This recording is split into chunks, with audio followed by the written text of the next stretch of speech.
Jadi hari ini tuh aku, Ica sama Natali, San Morian yang sebetulnya nggak mori-mori banget karena nggak pagi-pagi banget.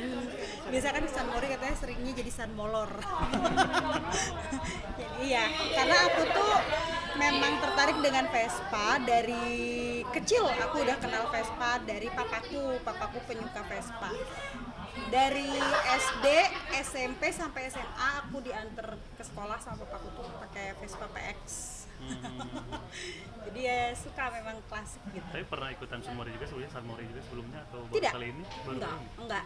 Punya temen, banyak temen di Moge gitu. Malah omku tuh dulu ada, omku tuh dulu ketua IMBI. Tapi jarang mau ikut riding. Ini kebetulan lokasinya dekat, jadi aku di Ideologi Jakarta dan ini juga acara Sunmori ini tuh untuk reopening ideologi kan. Kebetulan ideologi ini punyanya Ica. Jadi sebagai teman aku support untuk reopening cafe-nya. Seru nggak gitu? Deket, jadi cek deket banget dari rumahku. Ya datanglah pagi-pagi hari Minggu gitu. Mumpung biar kalau kata Ica, biar jadi janda tuh jangan stres, kalau di rumah mulu stres lu gitu katanya. Keluar main dong, kan aku agak susah sebetulnya kalau diajak pergi sama mereka tuh. Banyak gitu alasannya. Katanya udah deket masih belum mau datang juga lu, ntar lu stres gitu. Ya udahlah datang gitu. Nah, tapi ini maksudnya menikmati sekarang jadi single mom gitu, ngurusin anak-anak seperti apa sih sekarang itu?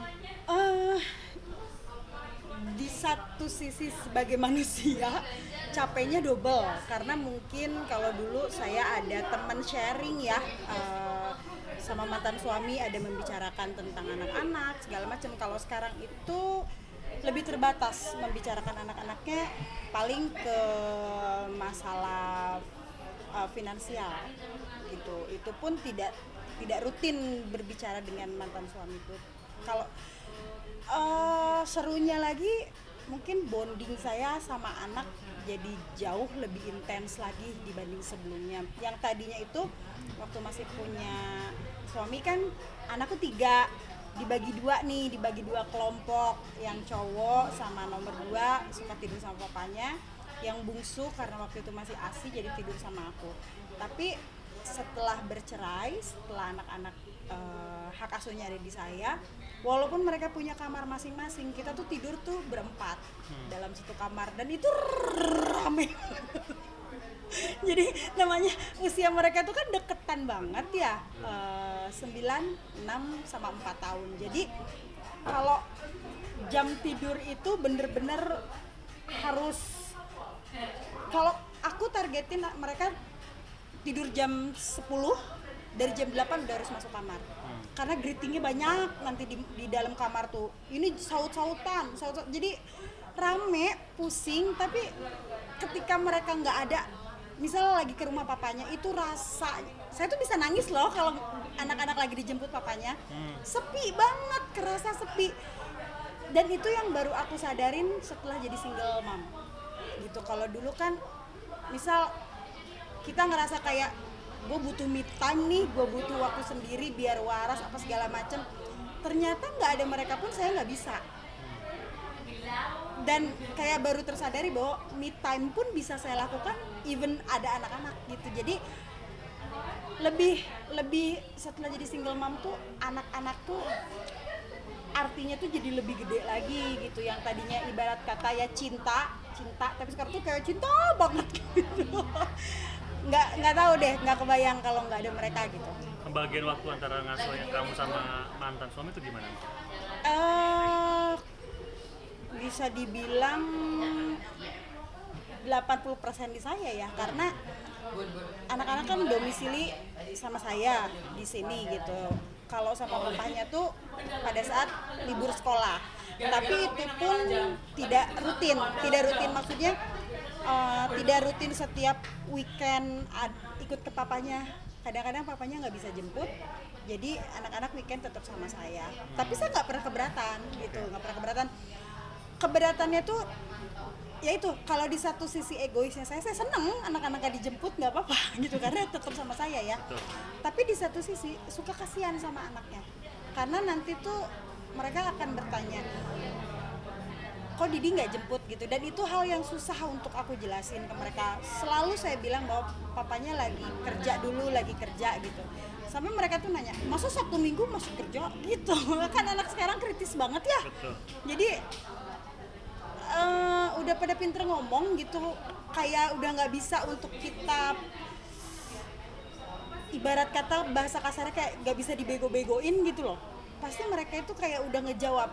Jadi kalau udah saling jawab-jawaban debat kayak kenapa papanya nggak jemput, saya bilang lagi kerja. Kenapa Sabtu Minggu? Saya udah pecah kepala, takutnya saya menjawab yang menurut saya baik, tapi penerimaan di anak itu kan belum tentu baik gitu loh.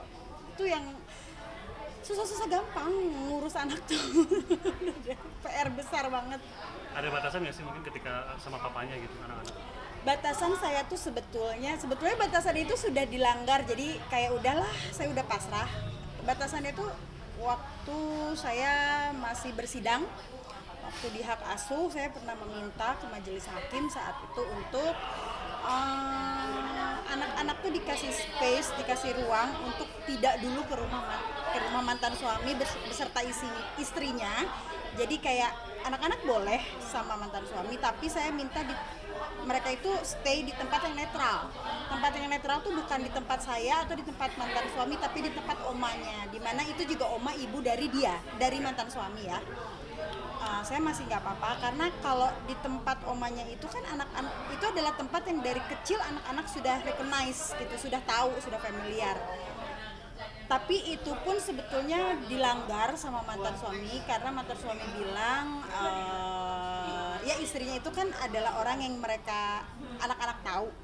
Justru itu yang membuat saya keberatan adalah karena dia orang yang anak-anak tahu, yang sebelumnya adalah orang yang bekerja dengan saya. Itu yang saya tekankan dulu untuk tidak dulu diperlihatkan, karena akan ada pertanyaan besar di anakku, kenapa saat ini papanya kok tidak bersama mereka, malah tinggal di rumah dengan mbaknya gitu. Dan betul, setelah anak-anak pertama kali pergi ke sana dan melihat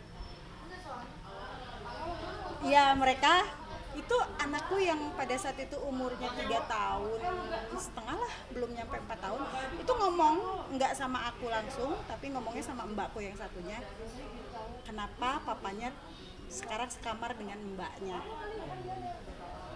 Itu yang sebetulnya ngebanting perasaanku, bukan karena cemburu secara wanita ya, tapi lebih ke gini loh, tuh kan gitu, anak kecil 3 tahun harus menyaksikan itu sebetulnya resiko yang sebetulnya nggak dipikirin sama papanya sebelumnya gitu.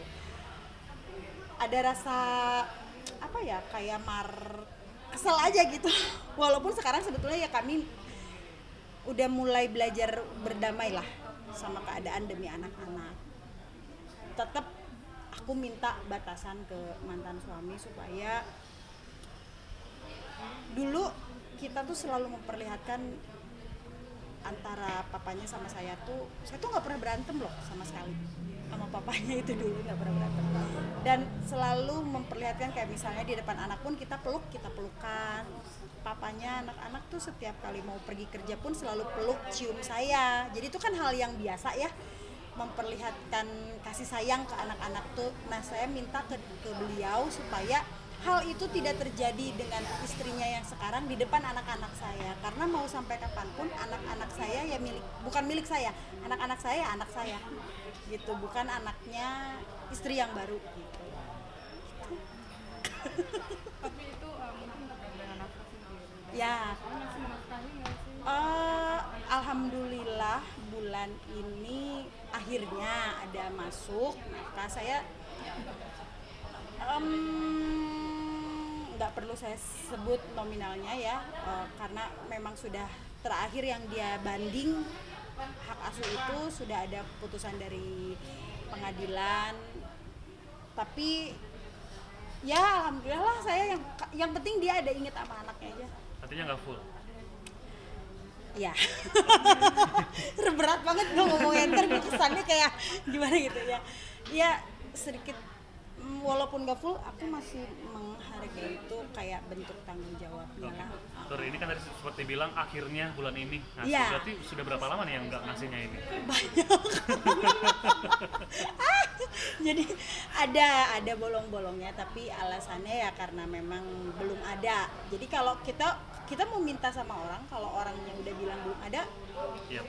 udah buntu akunya. Jadi saya cuma mendoakan bahwa saya cuma mendoakan mantan suami saya rezekinya dibagusin lah gitu, diluasin supaya nafkah ke anak-anak juga nggak putus. Akhirnya gimana cara untuk menutupi nafkah ke anak-anak itu dari Mbak Mawar sendiri? Emaknya lah kerja pagi ya gitu. Apa aja pekerjaan selama itu halal aku jalanin buat anak-anak.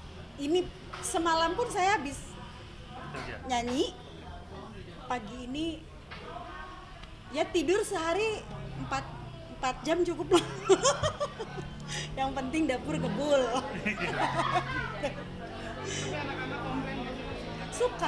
suka komplain itu ya, namanya anak-anak kan, mereka tetap pengennya ibunya pasti selalu ada di rumah ya, mau di rumah ada mbak pun tetap aja yang dicari pasti mami gitu.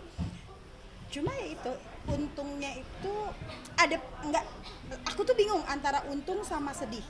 Untungnya itu mereka dewasa itu kayak ya mereka appreciate apa yang maminya lakuin gitu.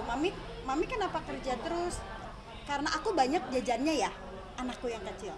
Tapi di satu sisi saya sedih karena menurutku pemikiran itu tidak seharusnya ada di anak usia segitu loh. Kayak akunya jadi sedih karena keadaan, karena egonya mama papanya, anakku dituntut untuk jadi orang yang dewasa gitu sebelum umurnya, itu ada sedihnya juga. Cuma ya bersyukurnya itu karena mereka appreciate sekali. Kalau misalnya aku pulang terus paginya itu saya nggak anterin mereka sekolah karena saya ngerasa capek banget. Mbak yang anter itu mereka tuh nggak pernah ngeluh, mami capek ya, mami mau bobo dulu ya, nanti siang tapi jemput aku ya gitu. Jadi pergi sekolah nggak apa-apa gitu, nggak sama mami, nanti pulangnya tapi jemput ya gitu. Jadi ya bersyukurlah anak-anak tuh nggak rewel. Kadang-kadang mami aku mau mainan ini, anak zaman sekarang kan ngeliat YouTube atau apa, mau ini terus dia nanya dulu, tapi abis itu dia diem terus ngomong gini, mami punya cicis gak? Cicis berapa? Mami punya 2.000 gak? 2.000 buat apa? Aku beli mainan. Jadi karena mereka kan masih kecil ya, dipikirnya 2.000 bisa buat beli dunia kan. Mami punya 2.000 gak? Emang 2.000 tuh banyak banget. Iya aku mau beli ini katanya. Pas dilihat ada mainan slime apa gitu. Ada, mami. Gitu dong, mami harus punya cicis. Aku kan jajannya banyak, oke. Tapi tertutupi gak sih dengan, maksudnya ketika X itu tidak memberikan nafkah kepada anak, akhirnya tertutupi gak kebutuhan-kebutuhannya? Ya itu ya, nikmat kalau udah kita lewatin kesusahan itu rasanya jadi nikmat. Pada saat beliau sempat ada nggak kasih sekitar 6-7 bulan ya, saya kan bercerai setahun ya. Okay. Beliau nggak ngasih 6-7 bulan, berarti setengah dari perjalanan perceraian saya. Itu pernah juga sampai aku nunggak SPP. Tapi ya itulah yang dibilang banyak orang yang sayang sama anak-anak tuh, even sekolah pun tidak pernah menagih. Jadi akunya yang nggak enak, sampai akunya ngehubungin sekolah, ibu bapak gitu, maaf ya SPP-nya anak-anak saya bayarkan di bulan berikutnya. Mereka tuh sampai santai mami, nggak apa-apa gitu. Itu yang bikin aku tuh jadinya kayak bersyukur aja. Oke lah, lagi nggak ada uang gitu, tapi dipermudah dengan orang-orang baik di sekitar yang meringankan, enggak dalam keadaan terpuruk butuh duit kasarnya, nggak ditekan, nggak dikejar-kejar gitu. Karena ya mungkin mereka juga sebagian banyak ngikutin beritaku kan, tahu kalau aku single mom, jadi kayak lebih nggak apa-apa gitu. Dan alhamdulillahnya tuh ketutup semuanya gitu. Ada aja rezeki mah. Kak, ini maksudnya kan udah setahun berlalu nih. Setahun lebih. pengen membuka lembaran baru, maksudnya cari Pengen lah. cari pasangan lagi gitu. Di Sunmar ini ada mungkin. Enggak, jangan. Oh, jangan. Jangan. Anak saya 3 soalnya. Jangan. Kalau pengen karena yaitu balik lagi ke fitrahnya perempuan ya. Saya tetap butuh bahu untuk bersandar. Buat cerita tentang kegiatan anak-anak sehari-hari, diskusi tentang sekolah mereka, tentang milestones-nya mereka gitu. Jadi kalau dari sisi perempuan ingin ku teriak katanya, ya pengen teriak kayak lelah iya ya. Tapi ngelihat tumbuh kembang anak-anak, ngelihat mereka sampai sekarang kebutuhannya terpenuhi gitu. Aku bersyukur sih. Ternyata hal yang pernah aku takutin ternyata nggak nyangka kalau aku tuh ternyata bisa ya ngelewatin ini gitu. Ya gitulah, senengnya teh. Udah ada yang dekat mungkin atau Deketin nggak sih? Atau mungkin ada yang Ya itu dia, susah. Kalau aku janda tanpa anak mungkin lebih easy come easy go ya. Tapi kalau pertimbangannya tuh banyak yang tadinya orang mungkin pendekatan sama kita dengan status janda mungkin lebih ngelawan trauma diri kita yang udah pernah gagal menikah. Tapi kan ini selain itu ada lagi nih anak nomor 1, apalagi aku anaknya 3, benteng Takeshi itu 3 lembar nih. Jadi filternya lebih kencang kalau cowok yang datang ngajak jalan, entah itu bahasanya secara Islamnya muta'aruf lah apa segala macam. Apa lo ketawa kesel gue. Gitu, tapi curhat nih. emang tapi begitu kenalan sama anak-anak kenalan sama anak-anak tuh kayak energi yang nggak nyambung. Di situ aku tahu kadang kan yang namanya anak-anak itu nggak bisa bohong ya. Kalau memang energinya nyampe ke mereka nggak perlu dibuat-buat, mereka akan nyari sendiri. Tapi kalau anak-anak nggak mengenali pun tidak, berarti memang cuma mau mamanya. Itu yang saya takutin justru. Kenapa saya tuh sampai ada yang dibilang ya serba salah ya netizen ini ya. Saya masih sendiri dibilangnya belum move on lah apa segala macam. Sebetulnya bukan belum move on, tapi lebih ke saya nggak mau sembarangan karena pernikahan udah gagal seharusnya dijadiin pelajaran supaya lebih concern lagi milih suami gitu. Apalagi dengan buntut yang banyak kayak saya gitu. Ya pernikahan mau nikah lagi, cuma nggak buru-buru. tapi kriteria Ah? Ganti baterai. apa kayak tadi bilang sempat pernah gagal nih, terus akhirnya jadi lebih ini nggak sih, lebih banyak kriteria gitu. Kriterianya nggak satu sih. banyak. Iya banyak. Yang pertama utama karena prioritasku anak-anak, ya utamanya mereka anak-anakku harus nerima. Gimana caranya anak-anak nerima? Berarti artinya mereka harus menyayangi anak-anakku secara tulus. Yaitu aku percaya dengan energi nggak akan bisa dibuat-buat. Kalau mereka sayang sama anak-anak tapi nggak tulus, itu pun akan mental sendiri. Jadi kayak seleksi alam gitu. Itu yang pertama, rasa sayangnya ke anak-anak, penerimaannya. Terus yang kedua ya gimana ya ngomongnya, kayak kesannya jadi kayak gimana banget, tapi ya nggak menutup nggak munafik lah dari sisi finansial.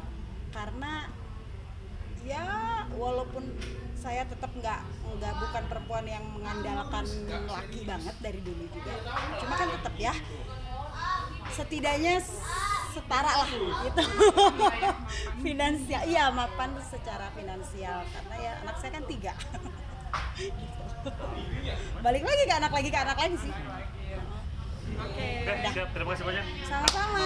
Thank you. Aku boleh minta Satu. Oke, siapa satu? 28.500. 3633 Riza. Riza manajer ya? 500 3633. Nggak dibawa anak atau? Ya kali. Kudu ngurusin sana sih, ini 3 lagi. Lumayan. Aku tuh seneng banget sebetulnya dengan rame-rame Keramaian tempat, gini. di depan kameramen. Eksis kayaknya ya anaknya ya. lebih ini ya aktif Di nggak depan kamera. Aku mau dong, aku. Atau jadi artis kali nanti ke depannya. Jangan ya. Oh, jangan ya. Kayaknya agak trauma nih, jangan sampai ke anak deh gitu ya. Terserah sih mereka mau. Iya, iya, iya. Tapi jangan jadi artis. Jangan jadi. Udah tahu seluk kuliah kayak gimana ya di artis ya. Audio Jungle.